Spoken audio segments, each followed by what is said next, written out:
Aku mewakili mbak-mbak TKW sing terane ayah. Terkadang mbak-mbak TKW yang kerja luar negeri iki cuma dimanfaat nih.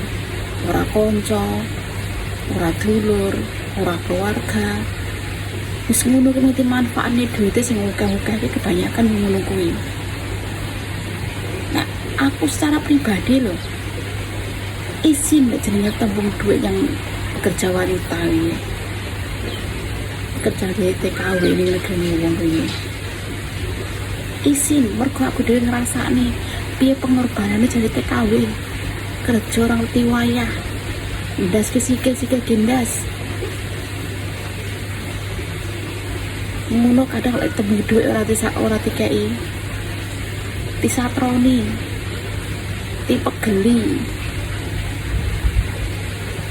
secara logika awak dhewe sing ngutangi tapi awak dhewe juga yang jadi pengemis. Zaman saiki ngono wis sangat hati. Njaluk duit dhewe iki ibaratnya kaya pengemis. Orang ngerti pengorbanan awake dhewe dari TKW kayak ngene iki rasane. Aku lho TKW puluhan tahun.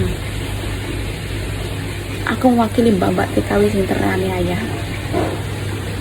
Ora wani ngetokno unek-unek dhewe. Oke?